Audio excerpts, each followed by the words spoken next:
discover the steps into transformation that heals from within. Yan po ang tagline ng ating inner healing session. And thank you for coming in and listening. Today, we will discuss another topic, important topic that will speak to your heart, to your mind. And I pray that the Holy Spirit will also reach out to you at talagang matanggap mo yung full blessing niya this morning. So, let's move forward. Question po. If no one shares their viewpoint, who fills the silence? Truth or deception? Now, this question ay very relevant kasi we are in a society na kung saan ay talagang we don't want to offend people and we can get easily offended. Okay, basahin sa Tagalog para mas maging malinaw po. Kung walang nagsasalita ng kanilang pananaw, sino ang pumupuno sa katahimikan? Ang katotohanan ba o ang paglilin lang? Halimbawa, magbigay ako sa inyo ng example. May mga tao na ayaw nating saktan. So, hindi tayo magsasalita.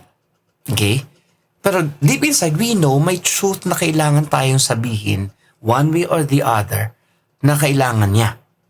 Pero ang tanong ay ito, kapag nanahimik tayo at nanahimik yung kabila na yun ay may boses pa rin na pinakikinggan. It's either the truth or it's either the deception. Okay? So, ibig sabihin, we need to share our point of view in order to create this emotional growth sa buhay natin. Kasi, we never know eh. Okay? Ito ang title natin. Yan ang pag-uusapan natin. At I know may answer ka dyan, pero hold your horses. Tingnan natin, okay? Let's move forward po.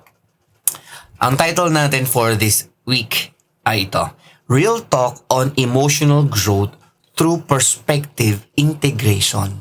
Kumbaga, ito yung time na kung saan kailangan natin mag-real talk. Pag sabing real talk, namin, walang flattery, as is, pero nandun yung compassion and empathy. Pero at the same time, yung perspective ay kailangan mong sabihin, especially the truth. Now, tingnan natin to. Here's the premise. When real talk gets shut down, fake news takes over and this breaks communities apart. Kasi, alam mo yun, sa buhay natin, kailangan natin magsalita eh. Okay? At the two extremes are, salita lang ng salita, wala tayong pakialam sa emosyon ng ibang tao. O the other side lang, mananahimik na lang ako para wala akong masaktan. Pero either way sa extreme na yon is the middle ground na kung saan yung taong kakausapin natin, may darating pa rin sa kanyang fake news. Whatever means possible, may darating yan. Anak mo yan, asawa mo yan, kapatiran sa church, your friend, your best friend. If you keep yourself from speaking the truth in love, well, may fake news nagagamit ng silence mo. Andiyan ba kayo? So, yan ang pag-uusapan natin. So, as we move on, tatlong words ang gusto kong ipaunawa sa atin this time. Okay? These three words are the modes of communications. Okay? Yung unang word ay debate. Okay, naisip ka na agad yung mga politicians na nagbabangayan, okay, mga religious leaders na nag-aaway. Discussion, okay, parang school. Dialogue, parang seminar. Okay, so, tingnan natin. Let's define each of them. Number one, debate is a structured, organized argument of contest of ideas between two opposing sides regarding a specific topic or resolution. Tandaan niyo yung words na structured, organized na argument, pero at the same time, it's a contest. May matatalo, may mananalo. Okay? At sabi nga nila, sa pagtatalo, wala nananalo. Okay? Parehong hurt. Pero sa debate, as you can see, this is the Sa tatlong nilagay ko sa inyo na pinakita ko sa inyo na words diyan, yan ang pinaka-negative. Kasi yan ang full of negative emotions. Pero on the other side, mayroon din naman siyang good emotion. Pero mostly, it's a negative reaction. You are trying to prove that whoever you are talking to is wrong. That's why you debate. I'm right, you're wrong. Or you're right, I'm wrong. That's a debate. Now, tingnan natin yung pangalawa. Yung pangalawang word ay, ang tawag doon ay discussion. Discussion is an interactive conversation or debate. May pagka-debate din siya, pero as explain kayo mamaya. Between two or more people where ideas, opinions, and information are exchanged to explore a specific topic, solve a problem, ganda, or make a decision. Now, ang discussion, this is a positive form of communication. We discuss the problem.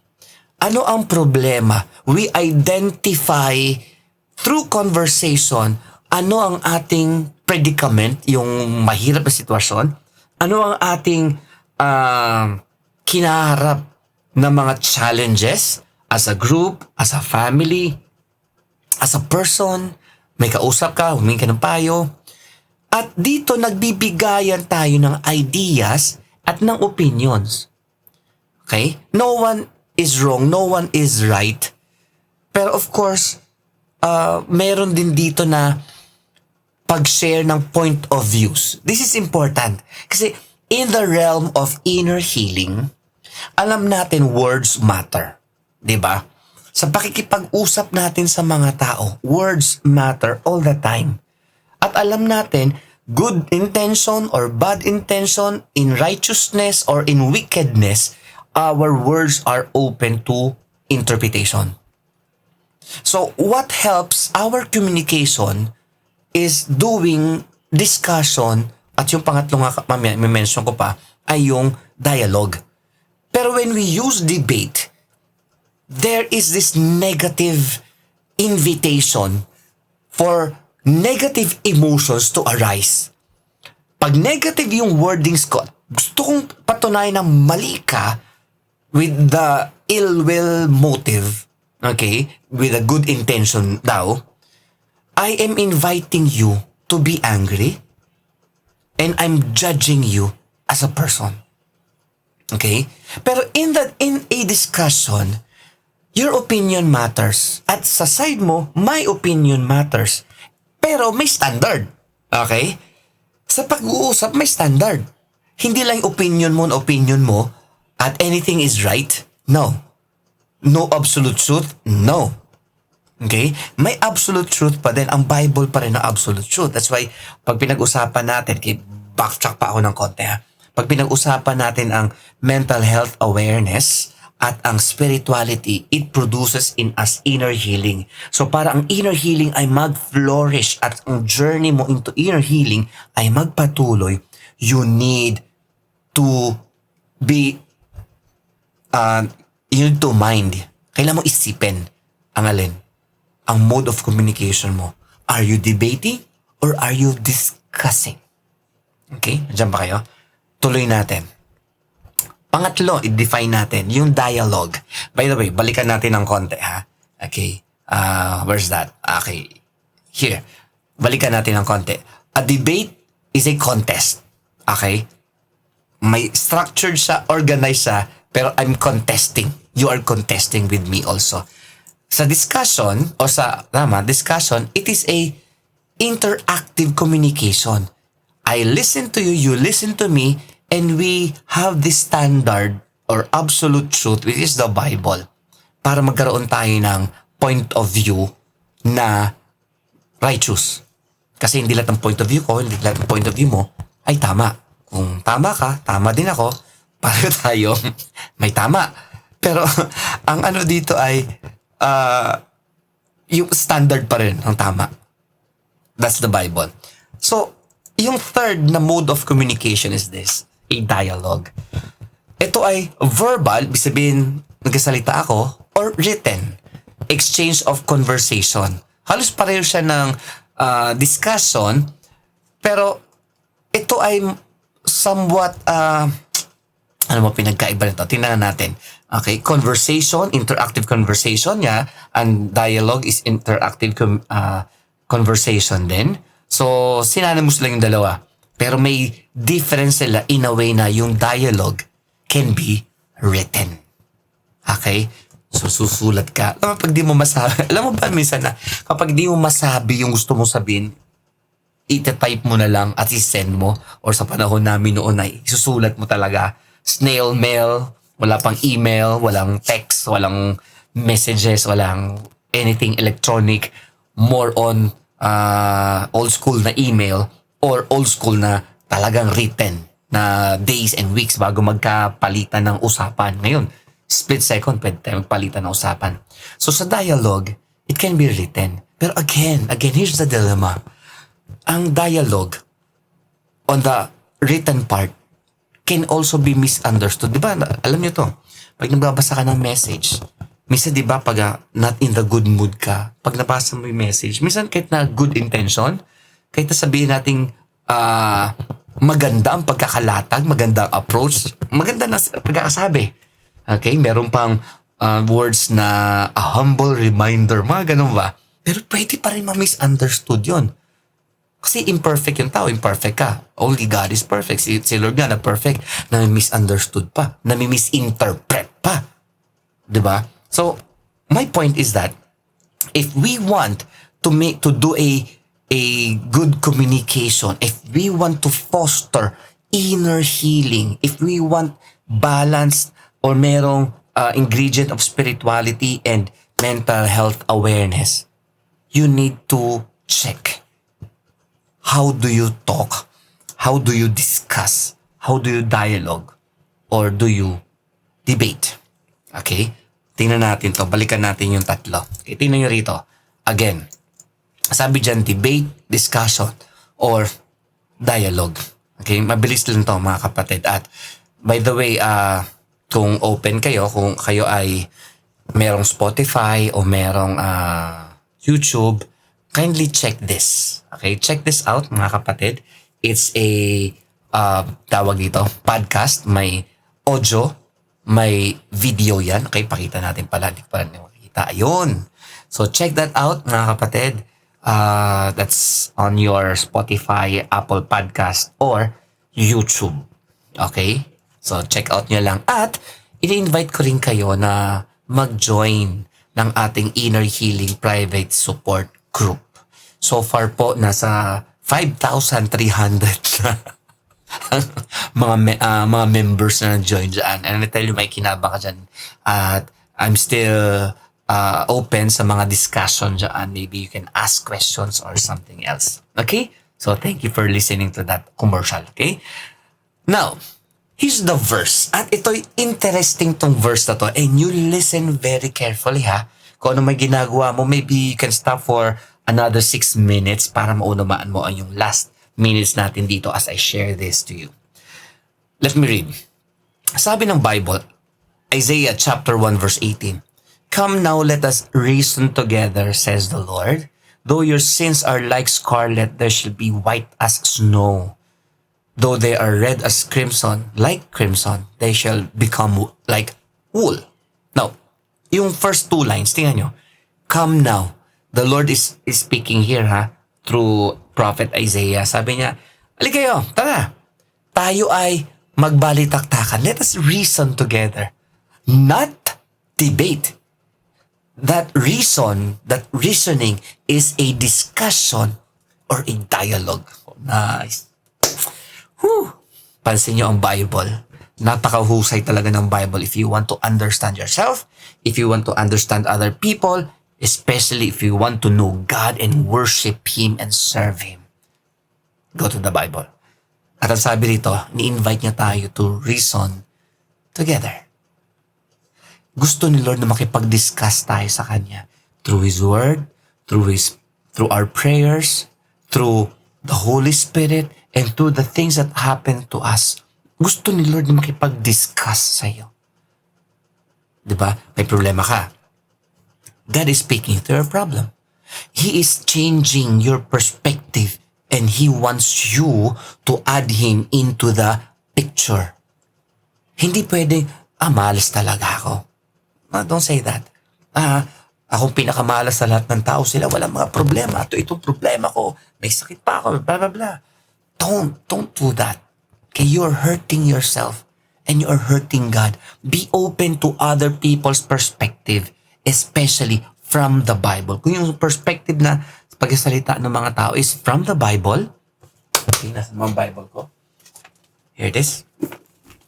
If the people who are talking to you and telling you things and saying to you, from the Bible to. Kaya, medyo malayo pa kita ko. From the Bible, itong sinasabi ng Bible, don't shut them out agad-agad. Parang, Bible na naman, dami ko na problema. Ang hirap na nga maunawaan ng book na yan, kung ano-ano pang pinagsasabi mo sa akin. Okay, maybe it's not you. Pero, it happens. So, come on, let's reason together with people. Kung hirap ka makipag-reasoning sa Panginoon, hindi yun, hindi alabay hindi palusot. Magkaiba to. Hindi palusot. Kundi ito ay, Lord, parang ganito, Lord, what is your will? Lord, hindi ko maunawa ng sitwasyon. Sakit na ng damdamin ko. Nasaktan na naman ako. You tell your emotions to God in prayer. You tell your emotions to people. Sometimes there are counseling na kailangan ng 3 to 6 months para i-process. Okay? So that word, yung process, tandaan niyo po yung word niyan. Sometimes may mga situation tayo na kailangan i-process. And you cannot do it yourself. Hindi mo pwedeng check upin ang sarili mo. You need a doctor para i-check up ka. Okay? Hindi ka pwede mag-over-the-counter medicine lang lagi. Ask the expert. Okay? People who have been through life, may experience na yan, especially kung may word of God na natutunan siya along the way at may pagkakamali siya pero natuto siya. Listen to those people. Learn from those people. Learn from the word of God. Learn from this. Okay?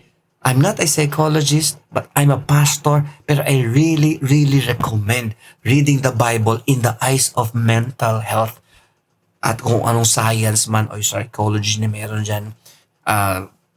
O nga pala, naalala ko. Psychology, ang meaning niyan is the study of human behavior. You see, in the Bible, we can study how people behave. Like Job, like Peter, si Isaiah, yung mga gusto na mag-give up. Pero God touched them. They obeyed God. They humbled themselves. They repented. They opened their hearts and their minds para sa perspective ng Bible. What happened? Nakabawi sila. Ikaw ba, meron ka bang kailangang bawiin na mangyari sa buhay mo? Then I think you should hear what the Word of God says in light of spirituality and mental health. At dito sa ating, ngayon nakaka-episode 61 na ba tayo? Yeah, kung nagkakamali, 61. At ito, kung narinig nyo ito through this podcast, okay, nilagay na natin yung lahat ng teaching moments natin sa inner healing sessions that happen every Saturday, 6 a.m. Kaya kung sa palagay mo kailangan mo, let's come and invite other people. At kung may hadlang na hirap gumising, gano'n, nako, maybe you should leave your comfort zone and look for a perspective. Hindi lang yung, alam mo yun, yung tayo lang ang tama. In conclusion, hear this. Humans are fundamentally relational beings. Nangiwala ka dyan. We relate with people, we relate with God. Sometimes we relate with inanimate objects, with animation. Kahit na hindi sila makaka-relate sa atin, di ba? Pero we relate, especially to people who relate back to us. It's a mutual transaction. I relate with you, you relate with me, at natututo tayo sa bawat isa. So with that, we are created in the image of a relational God. So this is what we should do.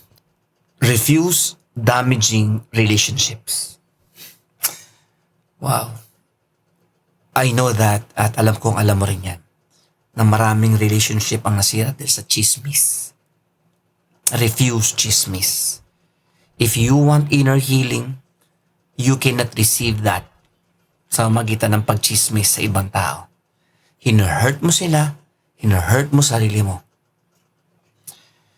Diffuse damaging relationship by learning to properly communicate, learn to better discuss and dialogue rather than debate. Sa lahat ng sinabi ko, tandaan niyo, we are relational beings and God wants us to relate to people, communicate properly with people.